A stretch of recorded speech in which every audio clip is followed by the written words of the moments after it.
Hello friends, welcome to my DR Dev Kaushik YouTube channel में आपका स्वागत है। आज हम बात करने वाले हैं मध्य प्रदेश सामान्य ज्ञान की।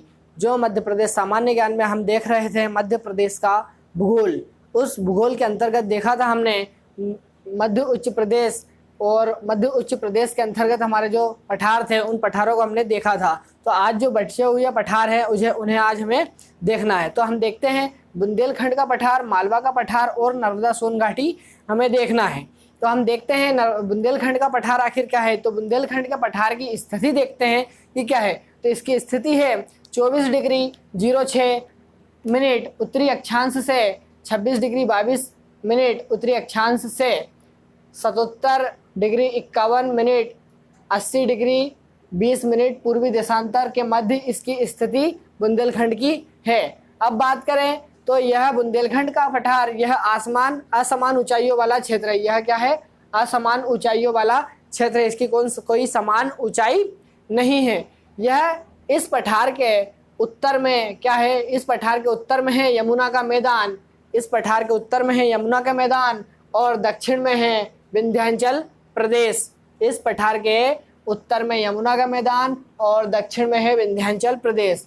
पूर्व में है बघेलखंड का पठार और पश्चिम में है मालवा का पठार। पश्चिम में क्या है? मालवा क्षेत्र आता है। ठीक है। अब बात करें इस पठार की, तो इसकी ढाल जो है उत्तर की ओर निकलती जाती है। मतलब कहा जाए तो बुंदेलखंड के पठार की ढाल किस साइड है? तो बुंदेलखंड के पठार की ढाल है कहाँ? उत्तर दिशा की ओर।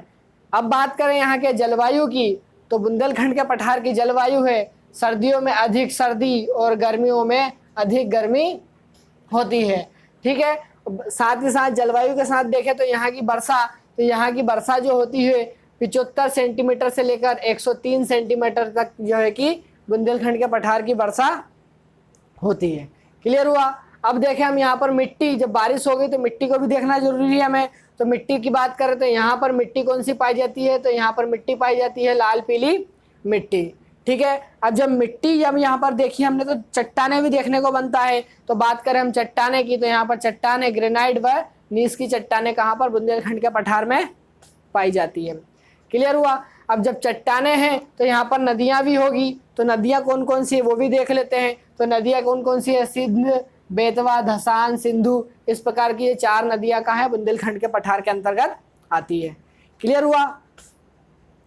अब जब नदियाँ हैं तो यहाँ पर चोटियाँ भी होगी। तो जब चोटियाँ देखें तो सर्वोच्च ऊंची चोटी कौन सी है बुंदेलखंड के पठार की? तो यहाँ पर होगी सिद्ध बाबा की चोटी, जो 1172 मीटर ऊंची चोटी है। तो कहा जाता है, क्वेश्चन आता है कि बुंदेलखंड के पठार की सबसे सर्वोच्च चोटी कौन सी है? तो सिद्ध बाबा की चोटी 1172 मीटर ऊंची चोटी है। अब इस बुंदेलखंड के पठार के अंतर्गत कौन कौन से जिले आते हैं? तो हम ये देख लेते हैं। इसके अंतर्गत जिले आते हैं टीकमगढ़, नेवाड़ी, छतरपुर, दतिया, सागर, इस प्रकार के जिले जो आते हैं वो हमारे बुंदेलखंड पठार के अंतर्गत आते हैं। क्लियर हुआ? अब हम बात करते हैं, हमने देखा बुंदेलखंड का पठार, अब हम देखते हैं मालवा का पठार, जो कि सबसे बड़ा पठार माना जाता है। ठीक। इस पठार की स्थिति है 20 डिग्री 17 मिनट 25 डिग्री 8 मिनट उत्तरी अक्षांश से 74 डिग्री 59 मिनट 79 डिग्री 20 मिनट पूर्वी देशांतर के मध्य जो है कि मालवा के पठार की स्थिति है। यह मालवा का पठार कर्क रेखा के मध्य से होकर गुजरती है। यह मालवा के पठार से कर्क रेखा इसके मध्य से होकर गुजरती है। ठीक है। बात करें तो यह पठार की सबसे बड़ी संरचना, मैंने कहा था कि मालवा का पठार जो है कि सबसे बड़ा पठार है। जो मध्य उच्च प्रदेश में सभी पठारों में से लेकर मालवा का पठार जो है कि सबसे बड़ा पठार है। क्लियर? अब अपन बात करें तो इसकी मिट्टी की, तो मालवा के पठार में मिट्टी कौन सी है? तो यहाँ पर मिट्टी कौन सी? काली मिट्टी पाई जाती है। अब यहाँ पर बात करें मालवा के पठार की ऊंचाइयों की, तो इसकी ऊंचाई है 500 मीटर की। ठीक है। जब हमने ऊंचाई देखी तो जब ऊंचाई होगी तो यहाँ पर क्या चट्टाने भी होगी। तो जब चट्टानों की बात करें तो यहाँ पर दक्कन ट्रेप की चट्टाने, मतलब बेसाल्ट चट्टाने पाई जाती है। तो क्वेश्चन आता है कि मालवा के पठार में कौन सी चट्टाने हैं? तो आंसर होगा मालवा के पठार में दक्कन की ट्रेप या बेसाल्ट चट्टाने जो है क्या कायम होती है हमारे मालवा के पठार में। क्लियर हुआ? अब इसी के साथ हमने चट्टाने देखी तो हमें नदियों को भी देखना पड़ेगा। तो हम देखते हैं कि मालवा के पठार से कौन कौन सी नदियाँ निकली है और मालवा के पठार को क्या क्या कहा जाता है। मालवा के पठार को बहुत ही अन्य नामों से जाना जाता है जो अभी हम आगे देखने वाले हैं। क्लियर।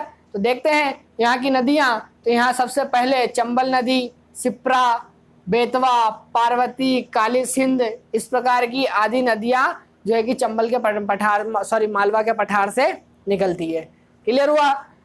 अब इस मालवा के पठार को गेहूं की डलिया, इस मालवा के पठार को गेहूं की डलिया या गेहूं का पठार कहा जाता है ना, कपास का पठार कहा जाता है, और साथ ही साथ इस पठार को सोयाबीन का पठार भी कहा जाता है। क्लियर, समझ में आया। अब देखिए, जब सारी चीजें देखने के बाद हमें ये पता चलता है कि यह पठार सबसे ऊंचा पठार और सबसे बड़ा पठार है, तो यहाँ पर चोटी भी होगी। तो यहाँ पर सबसे ऊंची चोटी कौन सी है, तो सिगार चोटी है, 881 मीटर ऊंची। इसके साथ ही साथ यहाँ पर एक चोटी और है, जाना पावा की पहाड़ी पर चोटी है, तो वह है 450 मीटर ऊंची। इसके साथ ही साथ धजारी चोटी है 810 मीटर ऊंची। 810 मीटर ऊंची धजारी चोटी कहाँ पर है, तो वह है हमारे मालवा के पठार में। क्लियर हुआ। अब इसी के साथ हमने चोटी देखी, देखते हैं तो यहाँ पर की जलवायु और यहाँ का तापमान कैसा है।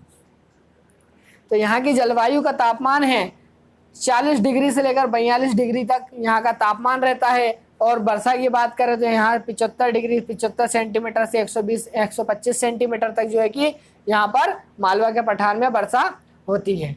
ठीक है। कहा जाता है कि चीनी यात्री जो आया था फाहियान ने इसे विश्व की सबसे सर्वश्रेष्ठ जलवायु कहा था। किसको, मालवा के पठार को जो है कि विश्व की सबसे सर्वश्रेष्ठ जलवायु किसने कहा था, तो विश्व जो है कि चीनी यात्री फाहियान जो आया था,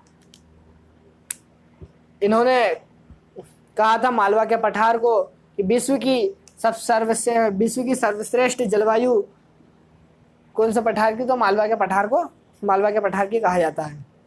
अब इस मालवा के पठार में जिले कौन कौन से आते हैं, तो जिले देख लेते हैं, जैसे भोपाल, इंदौर, उज्जैन, रतलाम, देवास, रायसेन, राजगढ़ आदि। इस प्रकार से जो है कि 16 जिले इस मालवा के पठार के अंतर्गत आते हैं। क्लियर हुआ। तो अभी हमने देखा बुंदेलखंड का पठार, अब देखा मालवा का पठार। अब बात करते हैं नर्मदा सोन घाटी और मध्य उच्च प्रदेश की अंतिम घाटी जो कि है।